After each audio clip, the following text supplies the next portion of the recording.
Bonjour à tous et à toutes et bienvenue sur la chaîne Reflet de Lune, j'espère que vous allez bien, merci pour votre présence aujourd'hui.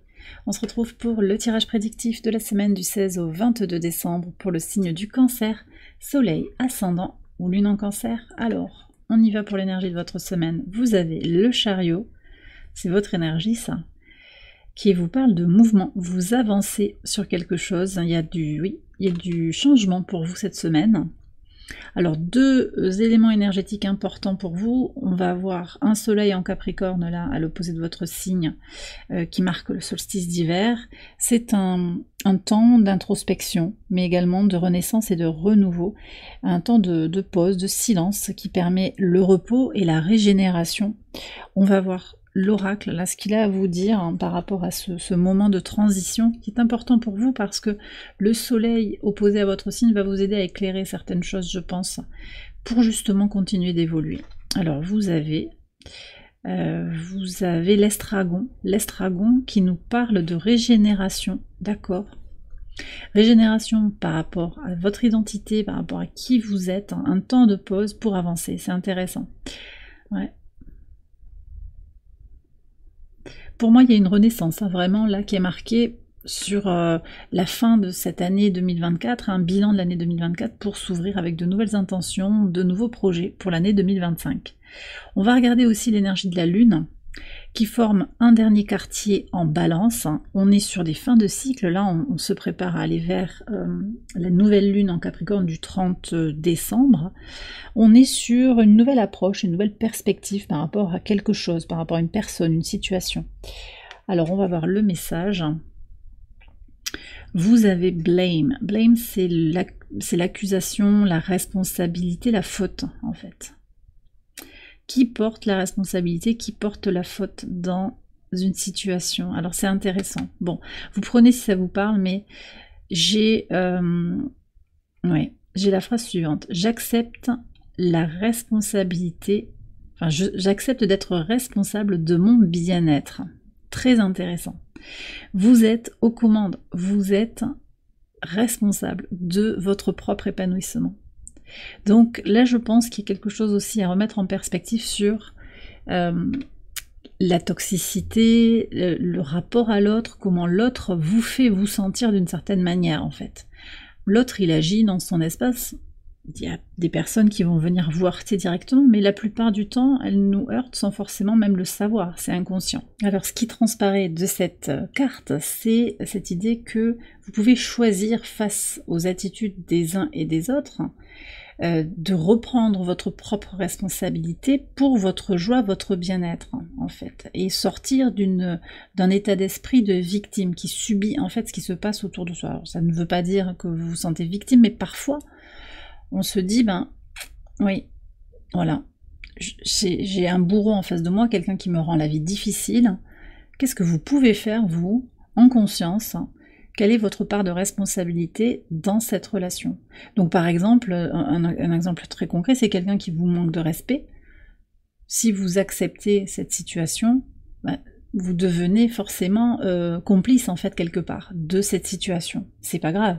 C'est une attitude un petit peu, parfois on a du mal à poser des limites, où on va les poser d'une manière peut-être maladroite et l'autre va vous renvoyer une image dégradée de vous-même. Enfin, il peut y avoir tellement de façons que ça se déroule. Vous pouvez reprendre votre propre pouvoir, décider que l'autre ne vous heurte pas, en fait. Voilà, c'est neutre et laisser l'autre être, en fait. En général, les gens, quand ils parlent depuis leur espace.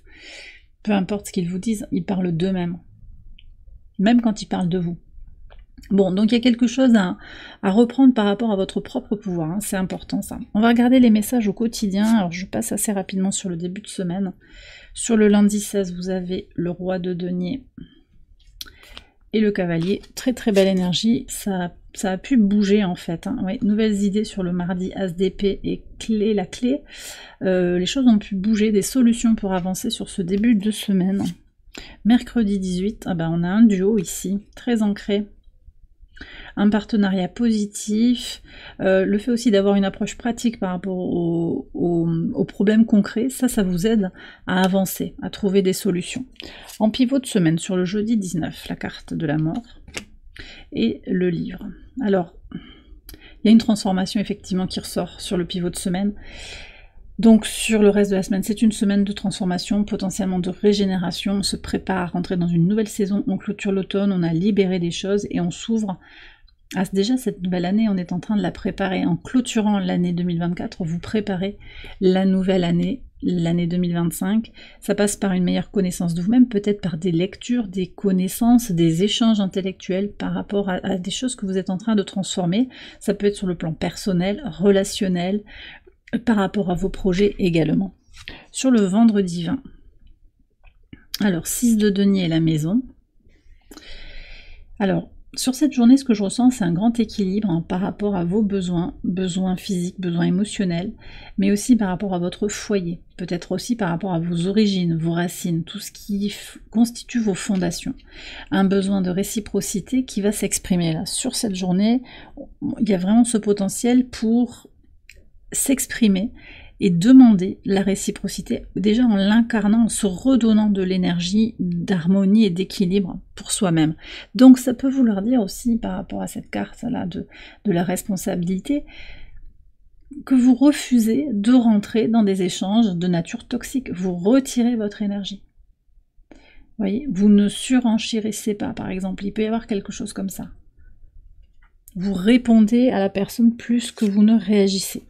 Sur le samedi 21, on a le roi de bâton et le chien, ça c'est très puissant.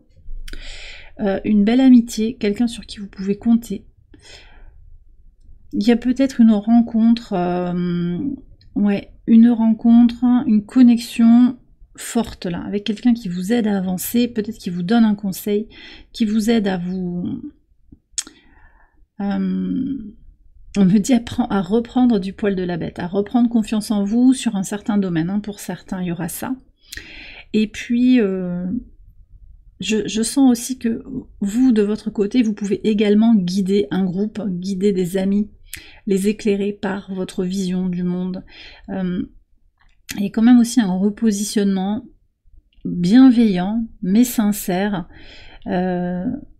par rapport aux attentes. J'ai peut-être aussi pour certains des amis, entre guillemets, qui vous demandent des services, qui attendent quelque chose de vous. Et là, on était quand même dans une énergie de réciprocité, donc peut-être que vous allez aussi ressentir le besoin de prendre de la hauteur, de vous imposer par rapport à des personnes qui se présentent comme des soutiens. Alors, ça ne veut pas forcément dire que c'est quelqu'un de toxique, hein, mais vous avez besoin de retirer votre énergie pour avancer sur ce qui est important pour vous cette semaine aussi. Sur le dimanche 22, 8 de coupe et l'enfant. Ouais. Alors on voit que, ouais, très important ce message-là. Avec le dernier quartier de lune en balance, la responsabilité, on voit qu'il y a quelque chose d'un travail sur soi. Alors, je ne sais pas ce qui va se passer autour de ce carré lune-soleil, hein, mais il pourrait y avoir quelqu'un qui vous heurte en fait. Mais en fait, c'est quelqu'un qui vient heurter votre enfant intérieur, des insécurités qui sont là en vous, qui vient heurter quelque chose aussi qui vous est précieux, votre enfant, votre animal domestique, votre projet. Donc là, il y a vraiment le besoin de s'éloigner d'une situation pour se recentrer sur soi et pour réfléchir un petit peu, se réaligner avec soi-même, se reconnecter avec sa vérité intérieure. Alors je vais terminer le tirage avec un message de l'oracle ad infinitum. Ça peut être un mantra, une affirmation pour votre semaine. Un mantra pour votre semaine et une affirmation qui peut vous éclairer sur ce que vous vivez actuellement. Vous avez le chakra sacré qui nous parle de l'énergie de l'abondance qui circule librement à travers vous. Très puissant. On a Uranus ici. Très très belle énergie de vous êtes libre, vous êtes abondance. Vous êtes beaucoup plus puissant que vous ne l'imaginez en fait. Travaillez votre chakra sacré, connectez-vous à votre énergie, votre potentiel créatif pour manifester la vie que vous désirez, d'accord ? Et bien voilà les cancers, j'ai terminé votre tirage, j'espère que vous a éclairé. Si c'est le cas, je vous invite à liker la vidéo et à vous abonner si vous ne l'avez pas encore fait. Vous pouvez également aller voir les autres vidéos de cette série pour votre ascendant ou pour votre lune. Je vous souhaite une excellente semaine, je vous embrasse bien fort et je vous dis à très bientôt pour les prochaines vidéos. Bye bye.